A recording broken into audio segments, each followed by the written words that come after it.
Good day, sir. I am Michael R. Maraya Jr., Section Alpha, and I'm going to read the activity. First, we have the interview. Define: it is the questioning of a person believed to possess information which are relevant to investigation of the crime or the criminal activities. The golden rule in interview: never conduct or let anyone conduct an interview if the interviewer has not gone to the crime scene. The questioning should be in the agreement with the fact and condition at the crime scene. The questioning will lead wayward for the interviewer who had not seen personally the crime, and he will not be positioned to distinguish half-truth, exaggeration, or falsehood from the answer of the person being interviewed. Qualities of good interviewer. Rapture. Define: it is a relation between the interviewer and the interviewee which is conducted to fruitful result. It is the winning confidence of a person being interviewed in order that he will tell all the information he is position. The interviewer must be a respectable civilian attire because most often and the majority of people, the police uniform is a barrier in establishing good rapture. To many, the uniform is intimidating. Forceful personality. The appearance of the interviewer and the other qualities such as skill of communication, techniques, or force of his language are the mainstay of the string of his character. He must be understanding, sympathetic, and without showing official arrogance, vulgarity, and expression an air of superiority. Knowledge of human behavior. This will help the interviewer to determine the personality and intelligence of his subject. He must go down and up to level of understanding of his particular subject. Conversational tone of voice. His tone of voice must be conversational, not confrontational as in interrogation. Common interest. His preliminary and probating question should be aimed to establish common interest between him and the subject. Acting qualities. He must possess the qualities of an actor, salesman, and psychologist and know how to use the power of persuasion. Humility. He must be courteous, sympathetic, and humble, ready to ask apologies for the inconvenience of the interview. Cognitive interview defined. It is the form of techniques in the conduct interview upon willing and cooperative witnesses, where they are given the full opportunity to narrate their accounts without interruption, and interference from the interviewer. After the subject has finished his narration, the interviewer now subject him to style the direct examination and cross-examination. To clarify the explained portion of arrive a vivid and complete picture of his testimony. In case of subject of low level of intelligence, the use of leading question greatly helps the investigator to obtain the full and desired information. Reason why witnesses refuse to talk and testify. Fear and reprisal. Great inconvenience. Hatred against the police. Bias of the witnesses. Avoidance of publicity. Family restriction. Bigotry. Cultist indoctrination. Common techniques applicable to the foregoing reason. Many of these questioning want that they will be utilized as former witnesses but not to remain anonymous. The investigator must initially agree that the testimonies be given to short of the confidentiality. After the full disclosure of the information, the investigator will pursue these witnesses to utilize as formal witnesses, especially when there is necessity of the testimonial evidence. The power of persuasion plays as the key role. The stages of handling the interview. Preparation. Investigator should review the facts at the crime scene and information from the other sources in order that he would be ready for the questioning. A background data of the subject should be available so that he could adapt himself to the kind of approach to be employed. Approach.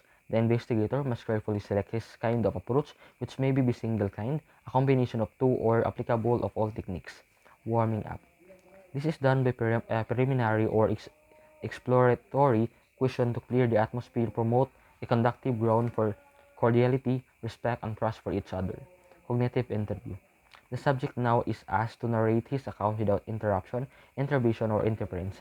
It is the only after the completion of the interrupted narration that the investigator begins his direct and cross-examination. Rules in questioning. One question at a time.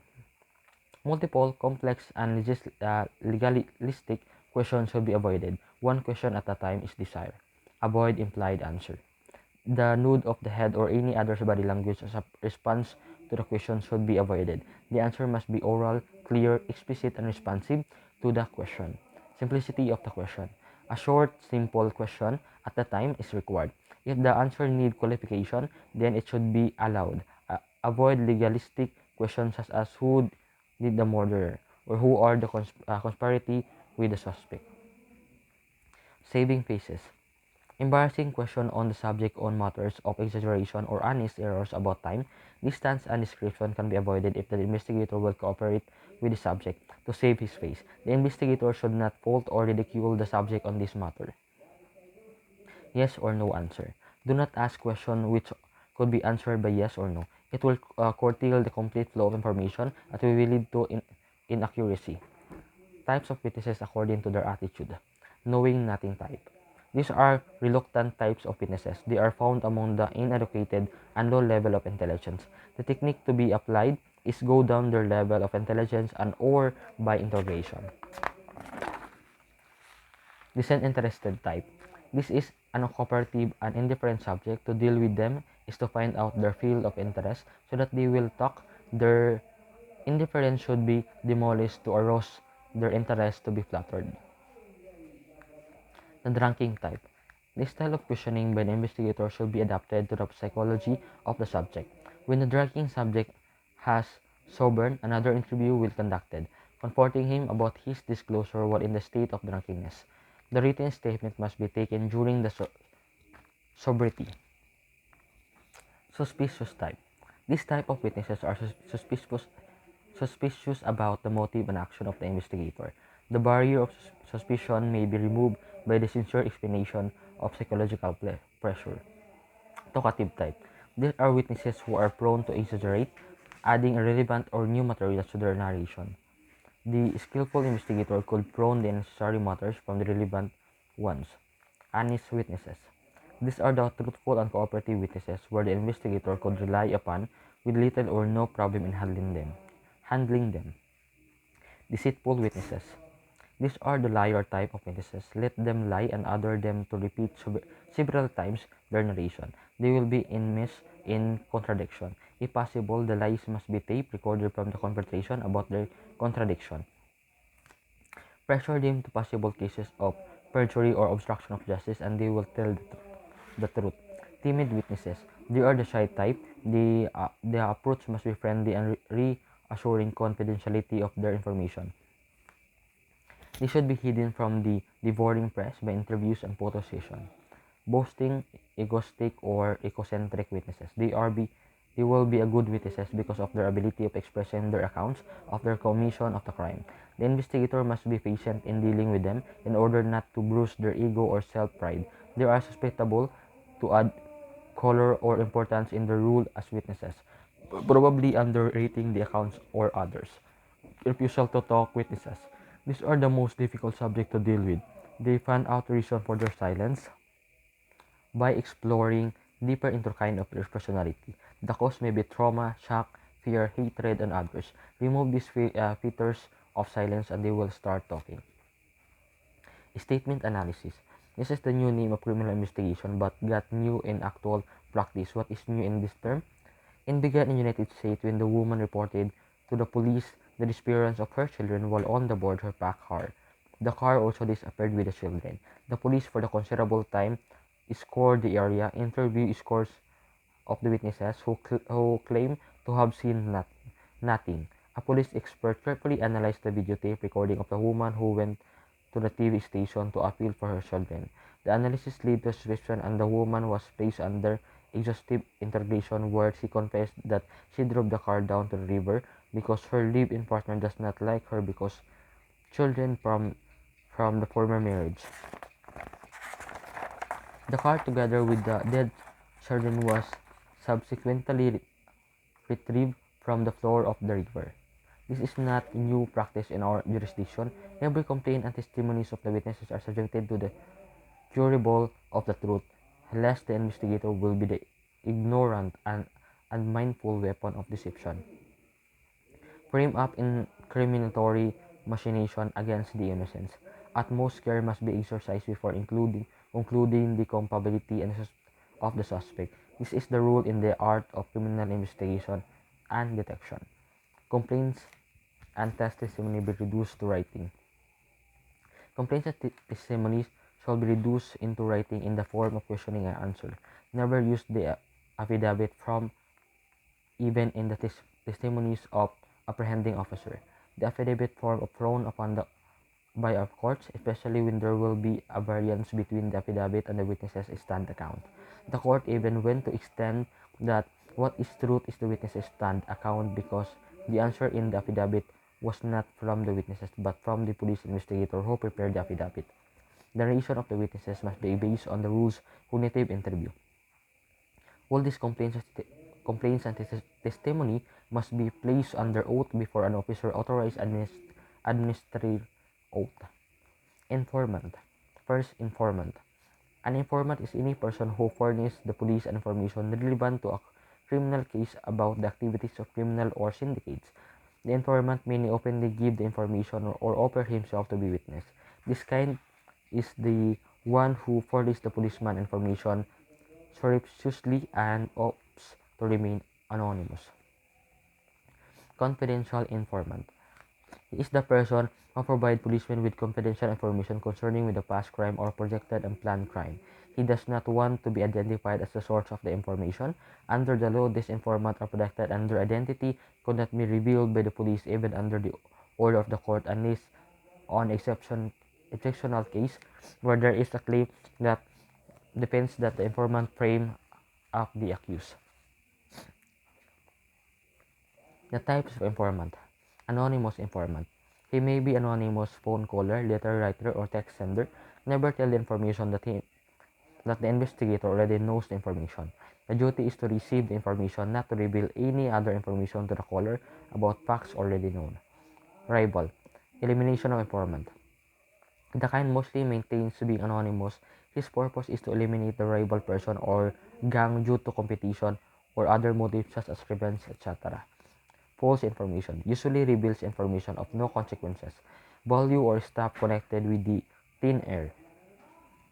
His purpose is to appear to be on the side of the law for throwing out a suspicion from himself of their gang or association. Treating informant. He prodded by fear or self-interest in giving information to the police. May be one of these lesser gang member who runs to the police when his gang mates are about to involve in dangerous situation or when the gang he belongs is not on the police trail. He is motivated by anxiety and self-preservation of his well-being will be for this information to protect himself as the means of sustaining his feeling or self-importance. This type of weakest link is composition of the criminal chain. Self-aggrandizing informant. This kind of informant moves around the center of the criminal's group or syndicates and delight in surprising the police about bites of information. His information may be of value by way of authentication and intelligence operation. Mercenary informant. The informant has information for sale. He may have been victimized in double cross or little share in his loop given by dirty deals and seek revenge as well as the profit in his disclosure. Double closure informant. He uses his seeming desire to divulge information as an excuse to talk to police in order to give more than he gives. To counter this kind of informant, the police apply the deception method by giving him false information that he will lead to his capture. Women informant. She may be the female associated with the criminals who was locked up, marginalized, or deal with being eased from the group. Care must be given to this kind of informant because women, given the skill of expertise, are more dangerous than men. They often give pre-romance that will result in blackmailing the investigator or will result to an extended family or support. Legitimate information. Whoever decide to give information spring from legitimate reason. They may be business operation who ignore the pressure of criminal in their trade and parents who are afraid that the siblings will be influenced by their friends who are suspected to be criminals and other are included wherein the desire to give information are impressed by lawful motive. Motive of information. First, we have the validity. vanity. The motive is for self-aggrandizement by gaining favorable attention and importance by the police. B. Civic mindedness. Those imbued with the sense of duty and obligation to assist the police in their tasks. C. Fear. It is the engendered illusion of operation from enemies or from implementing dangers. Repentance.